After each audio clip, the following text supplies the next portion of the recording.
Let me turn your volume up a little bit here. Go ahead and Perfect. Say something. Test 1, 2, test 1, 2. That's good. All right, cool. So just so I know, so they can see me on the screen and they can hear me, right? Yes. Okay, great. Perfect. Okay. Keith, tell me when you're ready. Okay. Well, apreciados amigos y amigas, qué alegría que estemos todos juntos aquí en la iglesia de todos los santos. Dear friends, what a joy it is that we are here together at All Saints Church. Mi nombre es Mike Kinman. My name is Mike Kinman, soy rector. I am the rector. Mi pronombres son él. My pronouns are he, him. Welcome to the forum, those of you who are gathered here and all of you who are watching and participating wherever you are online. We are thrilled today to have Brother Chris McNabb with Episcopal Migration Ministries.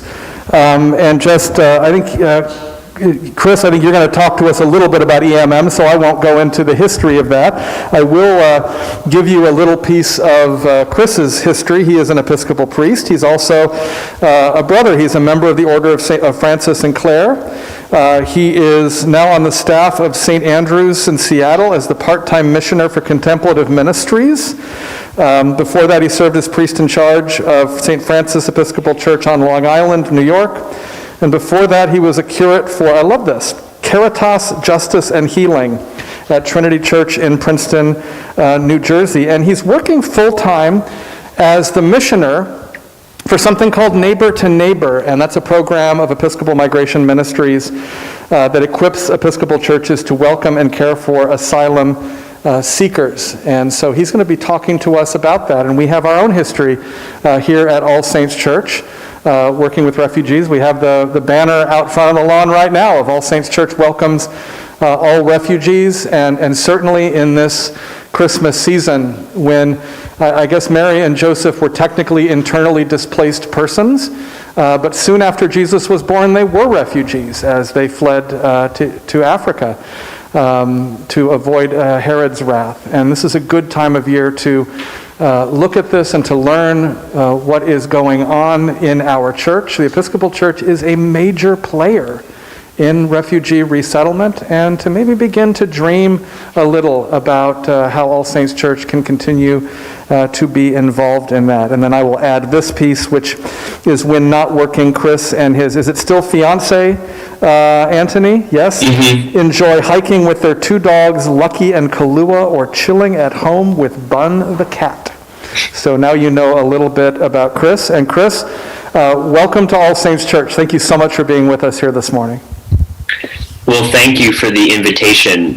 When I was preparing to begin this work with Episcopal Migration Ministries, I was able to connect with Greg Boyle, the founder of Homeboy Industries, and he said, anyone who is in the same denomination as All Saints is good with me. So if you have Greg Boyle's stamp of approval, y'all are good with me. So it is a joy to be with you all, and thank you for the kind invitation.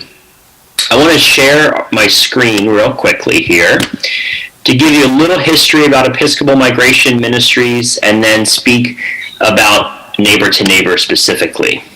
Can everyone see the presentation okay? Yep. All right, I'm assuming yes, and if it's a no, then I'm sure Mike will give me a... Yeah, we got everything great, thank you. All right, perfect. So Neighbor to Neighbor is a program of Episcopal Migration Ministries, and some of you may know some of the facts that I'll be talking about, so for those for whom this is a repeat, I apologize. But refugees under international and U.S. law is a person who's fled their home country and crossed an international border and has been found to have a well-founded fear of persecution. They go through a whole slew of background checks through the United Nations High Commissioner for Refugees and then the U.S. Refugee Admissions Program. And they have access to a number of resources when they get here to the States. Asylum seekers have fled their home countries because of persecution or well-founded fear, but they do not have protected status. And so that's what we see a lot at the U.S.-Mexico border, right? Folks who are coming to the U.S.-Mexico border to claim asylum. And quite honestly, our immigration system is overwhelmed, and we're trying to figure out as a country what's what's the way to handle this influx of asylum seekers in a way that is true to our principles as Americans and as well for us as Christians that resonates with our own call to welcome the stranger. So everyone applying for asylum must show that they've been persecuted or have a well-founded fear of persecution in their home country. And no other form of violence, hardship, or persecution is grounds for being granted asylum in the U.S. Now, I want to speak a little bit about EMM in general before we get into the asylum process. So EMM, prior to 2016, had 31 affiliate offices throughout the country. And after the previous presidential administration, we landed with 11. Now, that's because we get funding through the U.S. State Department to resettle refugees. And when that funding dried up, because we just weren't resettling refugees at the same rate, we had to let go a lot of staff, and so we dropped 20 affiliates. Now, when Kabul fell, and we began to realize that we were going to be starting to relocate thousands upon thousands of Afghans, we had to staff up very significantly, as did all the other refugee resettlement agencies throughout the country. And so just to give you a sense, in 2020, all 9 refugee resettlement agencies resettled about 18,000 refugees in the year 2020. Right now, all 9 refugee resettlement agencies, of which EMM is one, we're resettling 4,000 refugees, 4,000 Afghans a week. So 18,000 for the whole year in 2020, and now we're at 4,000 every week. So the need for places to relocate Afghans is enormous. Now, back to asylum, and it's all going to come together in the end, I promise. The asylum process is lengthy and difficult. It could take between 6 months to several years to complete. The courts currently have a significant backlog of cases. And after filing for asylum seekers can apply to work legally, but no benefits or medical coverage is granted. So asylum seekers come here without any benefits, and until they're granted asylum, which could take many, many years, they have no source of income and no benefits. Those few who are granted asylum then become asylees, and they become eligible for public benefits, SSI, Medicaid, and are able to work legally. Asylees can also apply to have some family members join them in the United States, and a year after being granted asylum, asylees are eligible to apply for a green card. So I work as a missioner for Neighbor to Neighbor. So what is it? Well, Neighbor to Neighbor is a program of EMM that equips congregations to welcome and accompany asylum seekers through a model known as community sponsorship. Community sponsorship, in our context, is we are inviting Episcopal congregations to minister to the needs of asylum seekers and Afghan arrivals. I promised you it would circle back, through a model known as community sponsorship. So it's a unique opportunity for us to welcome a new neighbor into our community. And we ask congregations to sponsor individuals by providing physical, spiritual, and emotional support to a newly arriving neighbor. Now, this is a lot of work, right? As Mike mentioned, you all have participated in sponsoring a family before, and for anyone who's involved, you know it is not an easy lift, and it takes about 5 to 10 people with 2 designated co-chairs of the committee to make this all happen. And that's mostly just in case someone is away on vacation or their grandkids are visiting, the other co-chair can pick up the slack. Now, as I mentioned, Afghan arrivals have complicated refugee resettlement in a way that is really, we haven't seen since in the last 40 years. So there are 2 tracks within Neighbor to Neighbor to respond to the need. So one, you can be matched with an asylum seeker, right? Someone who either comes to the U.S. border at a port of entry, or maybe comes here on his tourist visa and says, "Oh my gosh, I don't feel safe going back to my home country." They claim asylum. Or you can be matched with an Afghan parolee. So amidst the entire Afghan situation with Kabul falling, the Department of Homeland Security issued a process known as Humanitarian Parole, where they paroled in thousands of Afghans. And those were the planes that we saw, right, leaving the tarmac in Afghanistan. So they were all paroled into this country and then placed on military bases. And from these military bases, right, that's where all the 11 affiliate offices are relocating the Afghans throughout the country. What's happening is there are so many Afghans, and the military bases are not equipped to handle the winter that is upon us. And so the U.S. State Department instituted a thing called sponsorship circles. And so EMM is becoming a sponsorship umbrella, and local congregations can serve as a sponsor circle. So a sponsor circle is 5 to 10 people who say, yep, we are going to do the work of relocating an Afghan family, and then EMM supports you in that work. And that is considered track 2 of Neighbor to Neighbor. And based on the needs at the time, the Neighbor to Neighbor missioner will determine which program best fits the congregation's circumstances, because the reality is the needs are changing so quickly within this work that one week we may think, yep, we have an Afghan arriving to Seattle or to Austin, Texas, or to Miami, Florida, and then everything changes, and all of a sudden we have a Honduran family who needs sponsorship. And so that's why we have to sort of be nimble and always on our toes, ready to react to what is going on at the time. So if this is a good fit for your congregation, or perhaps for another congregation that you might know about, there's my email. I'm happy to talk about Neighbor to Neighbor. Or if you just have questions in general about EMM and the work that's going on now, I want to open the floor up for questions and hopefully do my best to answer the good questions you all have. Okay, thanks. Actually, I just love, to see you there. Can you just talk, before we get into questions, and I've got a few, and then I can open it up to the community here. And if you're watching us and participating online, you can text your questions in. Let me get you that number. I should have had it up. That number is, hold on, open settings. Excuse me. That number is, he says, I'm sorry. Well, anyway, I'll ask the question of you while I'm figuring out the text number. Can you talk about how you got into this work and what drew you into this, and sort of what made this capture your heart? Totally. So my freshman year of college, my roommate was a lost boy from the Sudan, so a refugee who fled the civil war in Sudan, and he actually gave me the cross that hangs over my shoulder here as a gift, which was quite intimidating in our college dorm room whenever friends came to visit.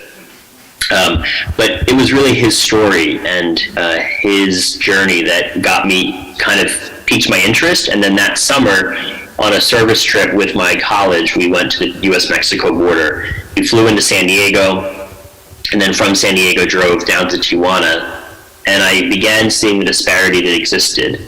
And I grew up in a pretty conservative suburban town outside of Philadelphia, and had a certain understanding of what immigration was. And then over time learned that, well, actually, it's a lot more complicated than that. And so what I've come to realize is that we can fix our immigration situation, and that sadly immigrants have become a pawn, and that go back and forth, right, between whatever politician thinks it's most convenient. And I began to realize that for me, this was where God was inviting me to do ministry.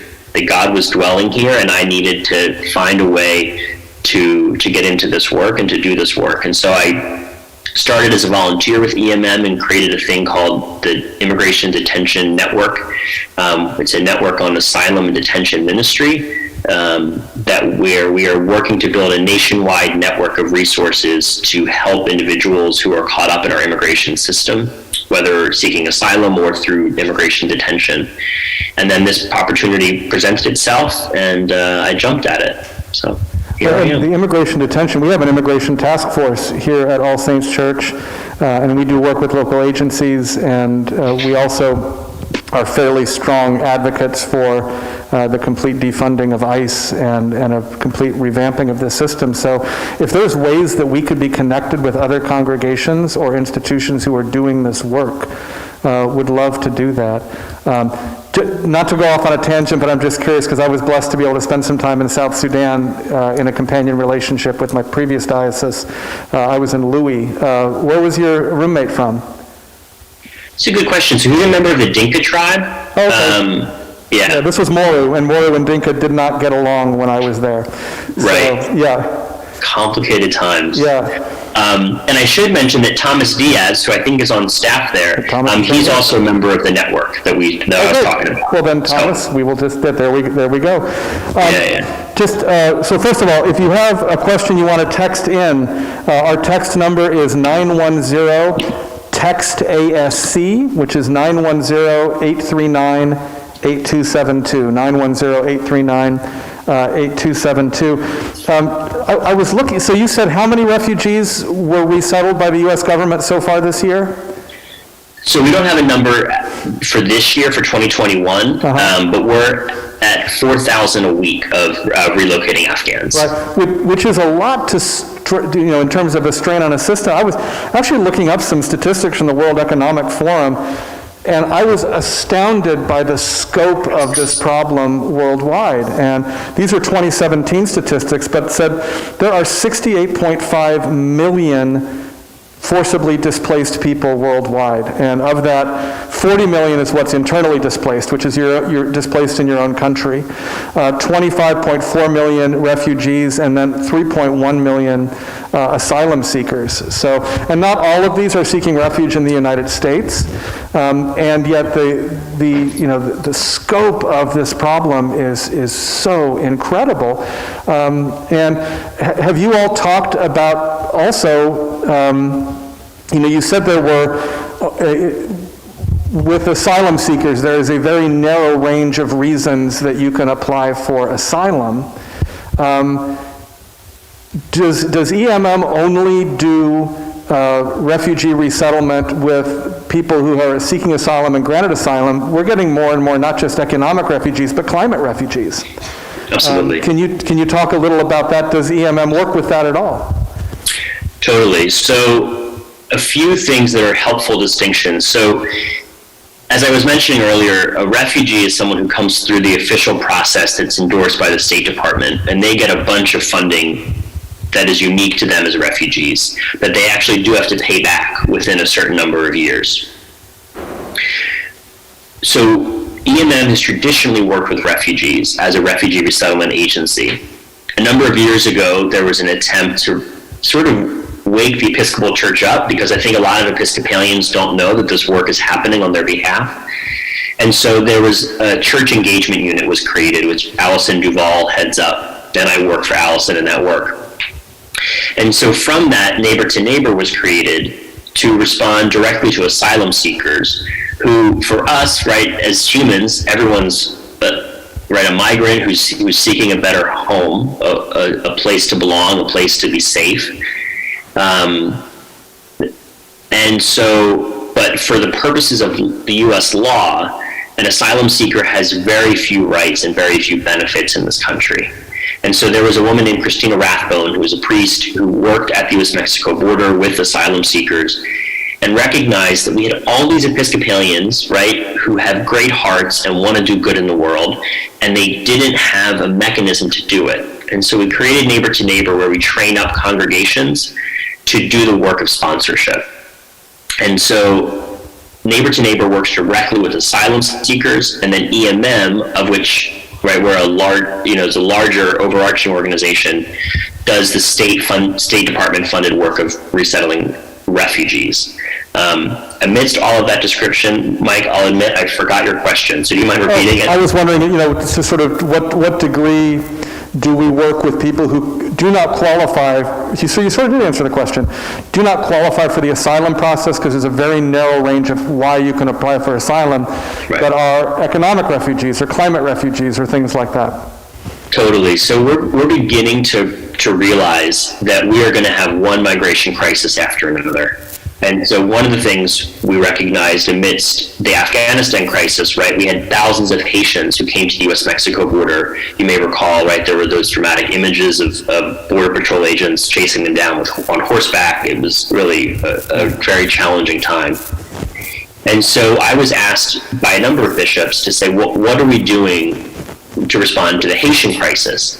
And the reality is that the way our immigration system is set up, unless they come and claim asylum, we don't have a lot of ways to access that. And so we're working with as part of the reason we wanted to create the network that Thomas Diaz is a member of, because we wanted to respond directly to the needs of people at the border, as well as folks in immigration detention. And so we are working to grow that effort. And so if you're interested in joining the network, please reach out to Thomas and he'll connect you to me. And, we would love for churches to engage as neighbor-to-neighbor congregations, because that's the way that we can start having that impact directly.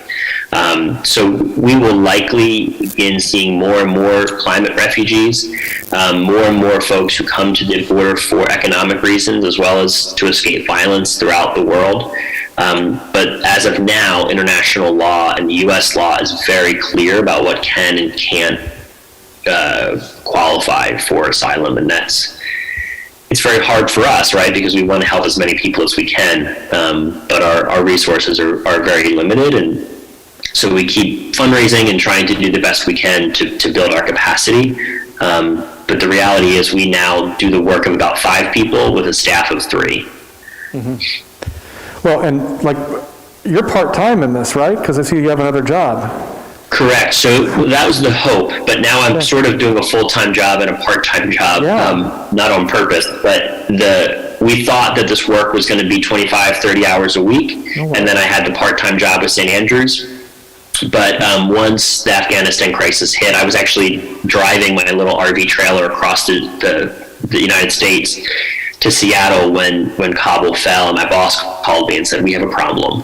Yeah. We need you to work while you're driving." So I was driving and trying to sort of make phone calls and do what we could to begin building the framework of what eventually became our track 1 and track 2 response from neighbor to neighbor. Yeah. So and I got a couple questions and texts are coming in, and I want to see, Thomas, you want to grab a microphone here and see if does anyone here have a question? Because I can talk forever. So I'll just keep going. The first is, so I want to be clear. So neighbor to neighbor is is it for both asylum seekers and Afghan refugees? Correct. Yep. So Afghan parolees. What does that word mean, parolee? Totally. So Afghans are coming into the country through 3 separate ways. Either as a refugee, which was a process that would have begun years ago, as a special immigrant visa holder, an SIV, or as a humanitarian parolee.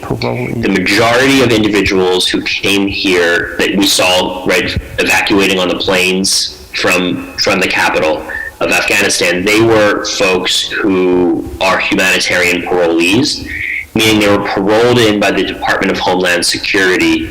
It's a system that the Department of Homeland Security can activate in times of crisis when, to be honest, people can't wait. They don't have the time to wait for our immigration system, the wheels of it, to turn.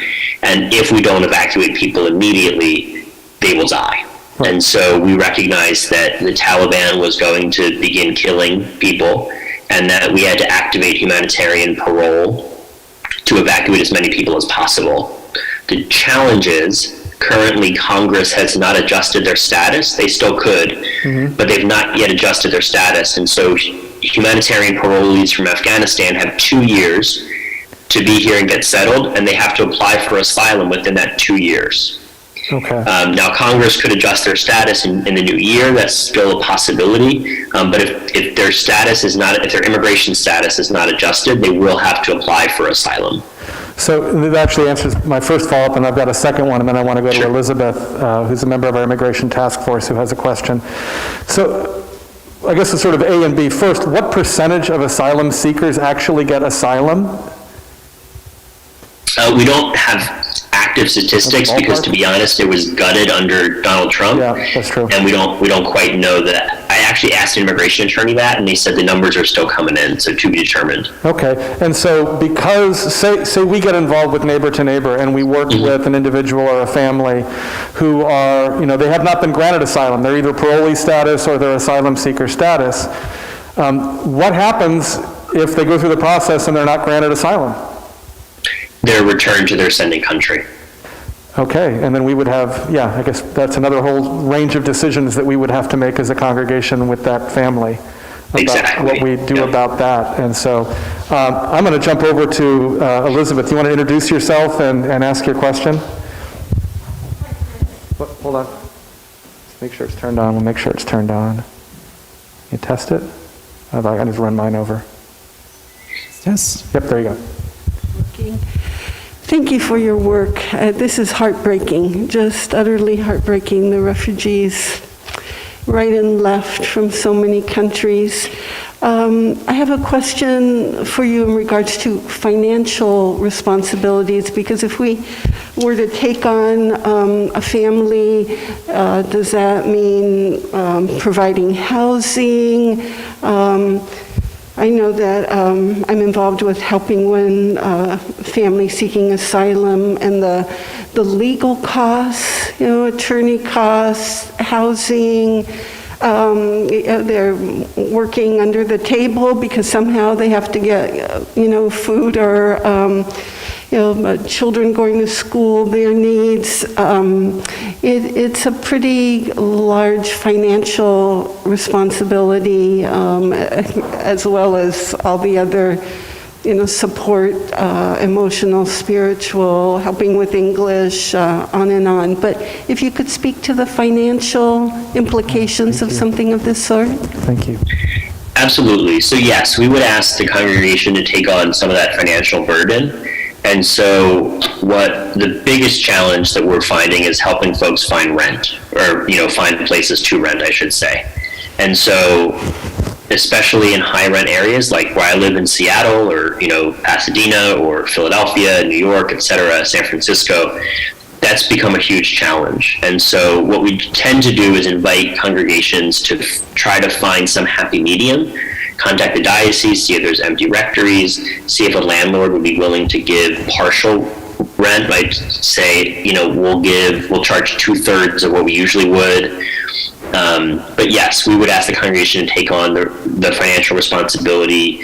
There's also ways to collect in-kind donations. So if there's a family, let's just say with 3 kids, making sure the kids are enrolled in school, making sure they have the clothes they need, the school supplies. And so those are things that we can, of course, do a collection for and stuff.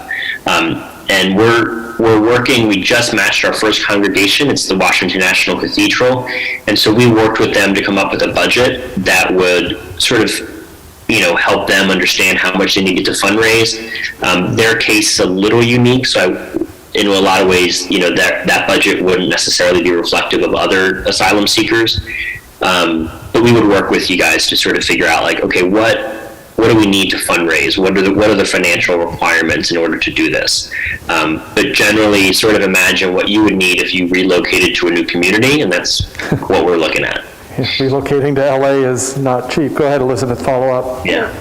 So that's housing. How about legal costs? Good question. Attorney fees, finding immigration attorney to assist them in the process. That's another huge burden. Yep. So there are some pro bono attorneys that we've worked with. A lot of the Afghans that we have been working with are eligible for a unique program through a nationwide lawyers guild. So there are some ways to sort of get creative. And I think you're right to ask these questions, because these are the tough questions that we have to ask. So housing, basic ESL courses, transportation, we encourage always self-sufficiency, and so helping folks understand and navigate the public transportation system, or getting a car, so learning to drive, getting their license, etc. Those are all things that sort of the committee would help with. And sometimes we can get lucky and get a pro bono attorney. Other times we can't. And so, yes, you're absolutely right. It is not an inexpensive operation. Yeah, thank you. Question just got texted in. How are language differences managed? Are translators available in every case? So it depends on where folks are coming from. A lot of the Afghans we've been working with actually were translators for the U.S. government during the war, and so they of course would speak English. Sometimes the husband may speak English, but the wife doesn't, and the children don't. And so we would encourage ESL courses for the family to resettle, and then sort of piece resources together. Right, there may be a local Afghan community that's willing to help with translation. We tend to take it on a case-by-case basis and sort of come up with resources. Of course, a more common language like Spanish is easier to find translators for, but generally we ask that the congregation take on those costs because our resources within EMM are so, especially within the church engagement unit, are so limited that we just don't have the ability to pay for translators. Right. Another question. I did just a very, very small bit of work with Liberian refugees when I was in Ghana about 15 years ago. There was a Liberian refugee camp called Budaburam, and it was a UNHCR camp. And one of the things that I learned there, or actually sort of two, is first of all that almost everyone in that camp was suffering from significant trauma. I mean, they were fleeing Charles Taylor's regime in Liberia, but even just the whole process of being uprooted from your home, it's incredibly traumatic. And there were not anywhere near adequate resources for trauma-informed care for the refugees. And the people who worked with the refugees, were not trained in trauma, and there was no care for them for secondary trauma. And I'm wondering, as we look at the neighbor-to-neighbor program for congregations, is there an understanding that we're going to be working with families and people who are probably deeply traumatized, and how do we equip people in the congregation both to recognize that, for us to maybe connect people with care, but also how do we deal with the secondary trauma that's going to come from working with folks? Absolutely, it's a great question, and you're absolutely right. The folks that we would be working with have enormous levels of trauma, oftentimes unrecognized, undiagnosed, and that comes out in all sorts of unique ways, right? As you probably saw in your work in Ghana. And so we have a 6-video series of training videos that we've been working to implement, and we're in the process of post-production, and we'll launch those videos hopefully in early February. This is sort of All Saints is getting the sort of sneak peek into neighbor to neighbor. We'll be doing these sort of launches or these conversations in a much larger way in a few months. But within those videos that I spoke about, there's 2 45-minute training videos about both trauma, sort of recognizing trauma, the ways it impacts individuals, and then secondary trauma that you spoke about, right? The ways in which we, as those who care for refugees or asylum seekers, oftentimes sort of take on that trauma because we're human, right? And our hearts connect to the hearts of folks who are suffering. And so that's one way, right? Sort of at least recognizing, okay, this is something that is happening. And then we also are engaging in a thing called communities of practice, where after you complete the training, we have monthly calls where there will be opportunities to sort of share about what's going on, what's working, what's not working, what are some of the challenges you're facing as, in this work of sponsoring a family. And then we would also have opportunities for continuing education. So psychologists coming in, immigration attorneys, to begin sort of discussing the ways in which trauma is impacting us, but also, hey, we have a question about our the neighbor we're working with. We don't know how to handle this particular piece of their immigration status or their immigration case. Can you get an immigration attorney? Yep, we're going to work on that. So, and throughout it all, I'm sort of the chaplain for all of these congregations. Wow. So as issues come up, whether they're big or small, I'm available so that the burden doesn't rest on the parish clergy or on staff, but that, you're there to support and to preach about it and to talk about it, but that my work is to support sort of crises and handle crises as they come up and support the committee in that work. So it's far from adequate, but it's a step towards that, answering your question, Mike. So, and again, people can text in questions, and if you all have questions here, raise your hand and Thomas will bring you a microphone. So just sort of on that, I always want to also look at what are some of the advocacy things that we can participate in. Totally. And clearly, like, are there legislative remedies to expand the definition of who can seek asylum, and also to expand perhaps the numbers of people who come in. But also I think within the church, so EMM's funding, you said a lot of it comes from the State Department. As I remember from way too long ago being a General Convention deputy, that there is also funding that comes from the national church budget, I'm hoping. It feels like one of the first things we got to do is, as long as you're willing to do it, is to make your job a full-time job. Because when you talked about rolling out this program and you're serving as chaplain to all these congregations, trying to do that part-time sounds like just bananas to me. And so where are the places that we can advocate for more resources for EMM within the Episcopal Church, but also do you know of, or is this an Office of Government Relations question, is there legislative advocacy that is possible right now to help impact refugee resettlement? Totally. So the biggest piece of legislation right now that we really need Congress to pass is the Afghan Adjustment Act, the AAA. And the reason for that is then if all these Afghans have to apply for asylum, we are going to have a huge backlog of cases. So the biggest need right now is to pass the Afghan Adjustment Act. And OGR, the Office of Government Relations, which you just mentioned, Mike, have a lot of resources and talking points that you can sort of use when you're calling your local congress member or your local senator to make sure that they know this is important. We know that it takes about 6 to 7 phone calls from local constituents before it sort of gets presented to that member of Congress or to that senator. So even if just 7 people who attended today picked up the phone and said, hey, we need to do this, that tends to get to the desk of the person who actually votes on it. So that would be a huge win. Mm-hmm. There are a number of other pending legislations that we need to get passed, but the AAA is the biggest one right now. And I do recommend, if anyone is able, to definitely apply for to sign up for the notices that come from OGR, because they'll oftentimes send action alerts and things that you can do from your home. The Office of Government Relations, OGR. So please definitely sign up for those, because we work closely with OGR to send those notices out whenever there's an opportunity for action. In terms of fundraising, we can always use resources within EMM. And the reason for that is that the State Department can't fund direct church work. Right. And so the State Department can fund the work of refugee resettlement, and there's all sorts of complex dynamics and stuff. But yes, if there is a desire and a willingness to sort of increase funding for EMM, both within General Convention as well as other mechanisms, please, probably best to talk to me offline so we can go through some of those logistics and navigate some of the complexities that go with it. But we would certainly welcome that opportunity. That's great, thank you. Just sort of, some people are saying, OGR, what's that?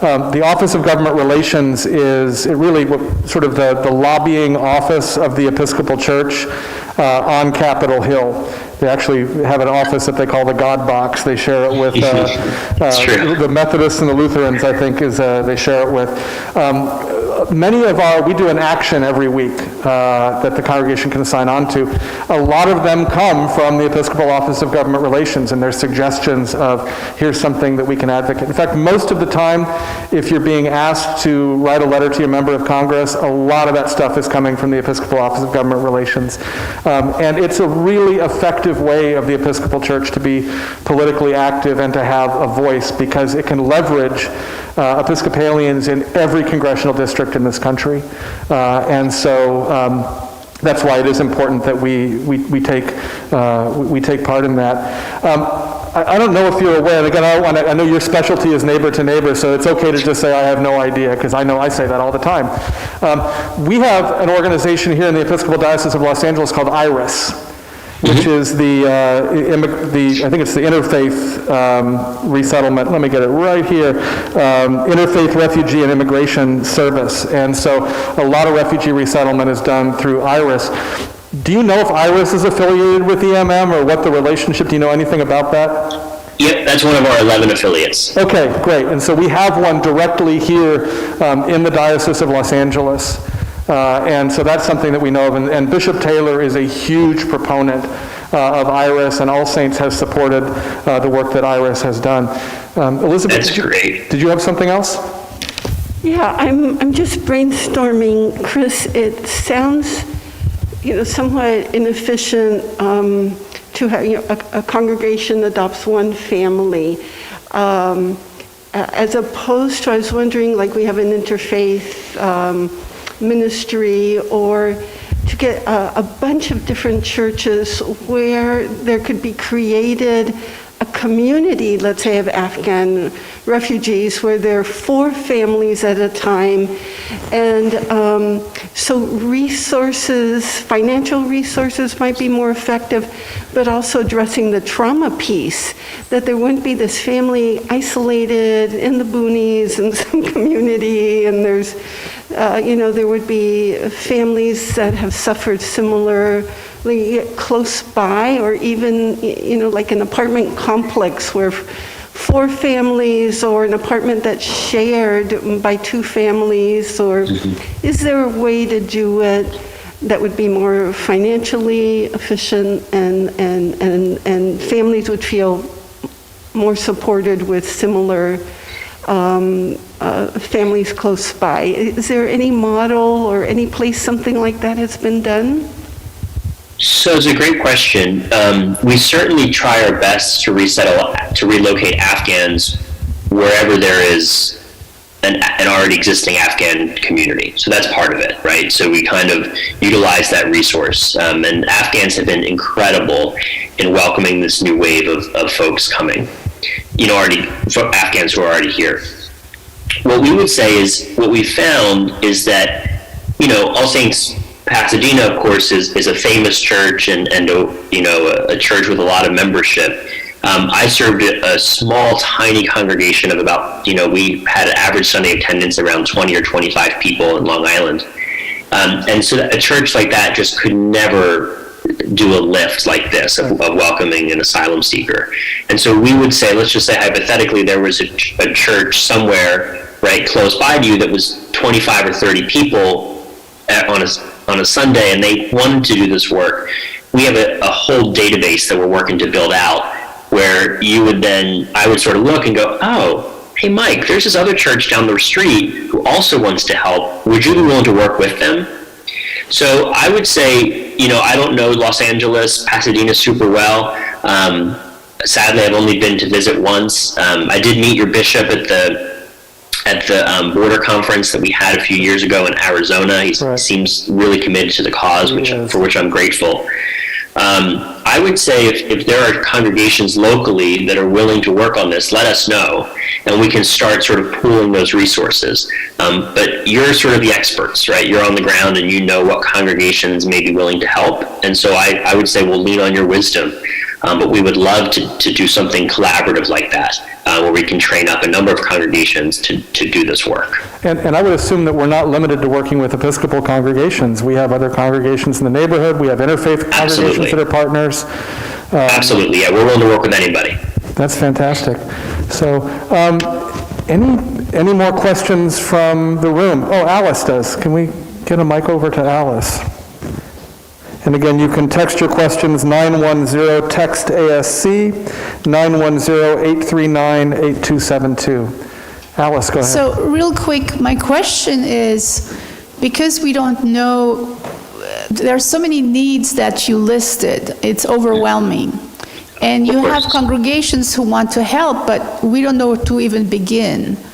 Is there a way that you have like a list of needs and how much time or resources it takes for each one, so that we can at least choose something, either just individually or from the church that we go to, or as interfaith, a bunch of churches, we can show it like a menu. And you choose, this is the price for each one, or the amount of time, or the resources that are needed. So we can start from there. Yeah, so first things first, let me say I recognize how overwhelming it can be. And, that comes from someone who onboarded with a refugee resettlement agency in the perhaps the most insane time in the last 40 years. So I totally get it, right? And I've gotten used to it, and I have learned to sort of present it. But this is very overwhelming. It can be overbearing and hard to sort of make sense of it in our heads. And our hearts are called to the work, but our heads are like, how is this humanly possible? So if that's where you're at, you're human and you're normal. So it is very, very hard work and can be overwhelming.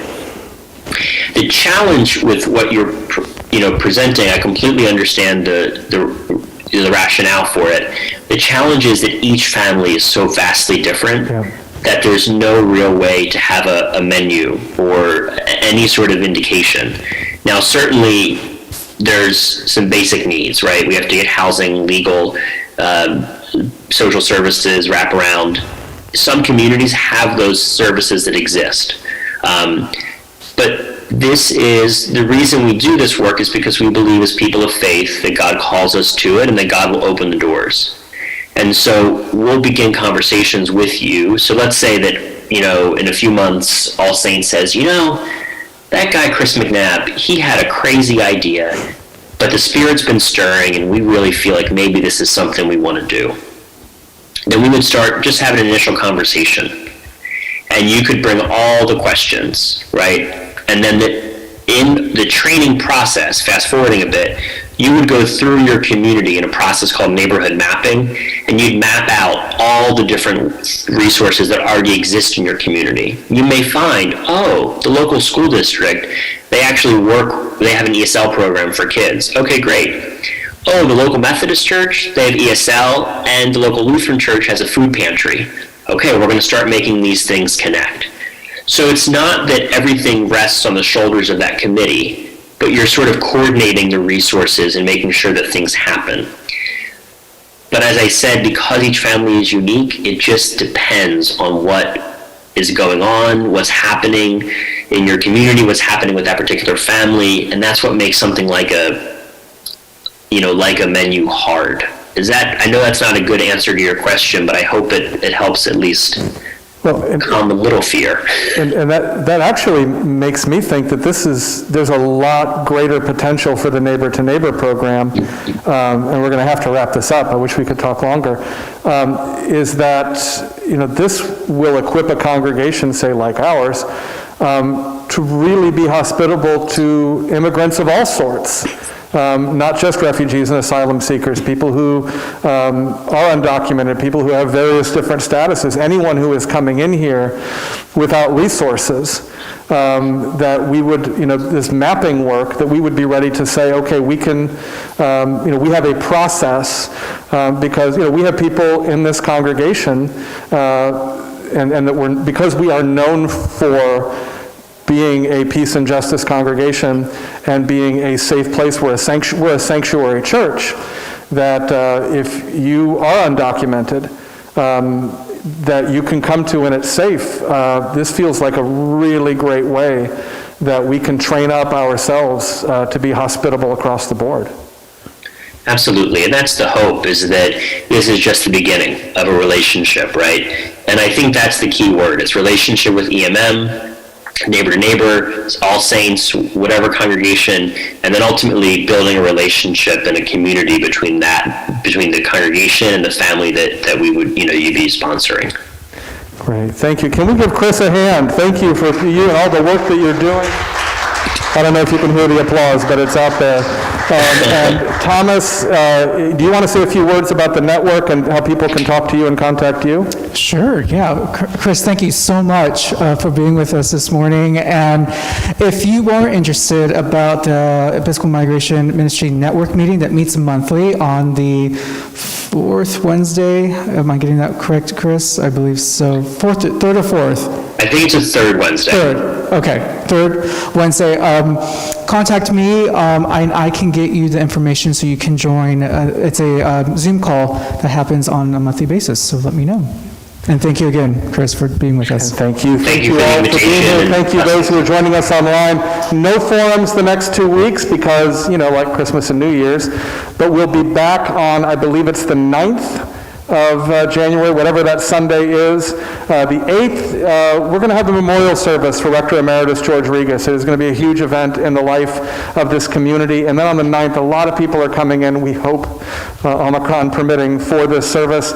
We're going to have a great gathering of people current and past from All Saints Church to share stories about George. And that will be the forum. And then the week after that, Reverend Dr. Will Gaffney will be with us to update us on what's happening next with the Women's Lectionary.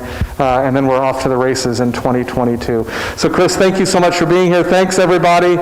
Great to have you here. Thanks, as always, Keith and Manny, for helping make this happen. See you all later. Bye. Thanks, Chris.